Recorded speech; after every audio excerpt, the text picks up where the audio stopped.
तर वाल्मिक कराड फरार काळामध्ये दिंडोरीतल्या आश्रमात गेल्याचा आरोप तृप्ती देसाईंनी केला। वाल्मिक कराडच्या चौकशीसाठी सीआयडीचे अधिकारी 27 डिसेंबरला तपासासाठी आले।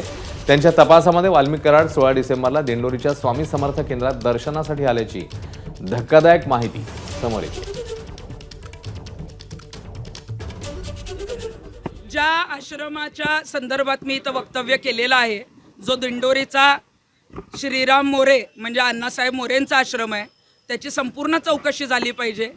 त्यांच्या अगदी तिथं जी काही बिल्डिंग आहे त्या बिल्डिंगमध्ये कुठं काय चालतं, तिथल्या तळमजल्यावर काय चालतं, कुठल्या राजकारण्यांचे काळे पैसे त्या आश्रमामध्ये खाली खोदून ठेवलेले आहेत, हे सगळे जे आहे ते मुख्यमंत्र्यांनी बाहेर काढणं गरजेचं आहे। दत्त जयंती सप्ताह आमचा होता आणि या कालावधीमध्ये लाखो भाविक इथे येऊन जात राहतात। अनेक जण येतात। आता कोण येतो काय येतो त्याचं असं कुठे आपली त्याचं हे करत नाही। आलेल्या सगळ्या लोकांना येतात, दर्शन घेतात, जातात।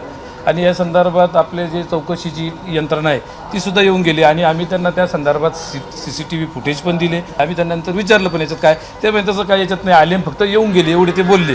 पण त्याच्यात काय असं कोणी ते जे आता तुम्ही ज्यांचं नाव दुसऱ्यांचं नाव घेतले ते कोण नाही विष्णू चाटे असं ते कोणी हे नव्हते त्यांच्याबरोबर असे कोणी। ABP माझा, उघडा डोळे बघा नीट।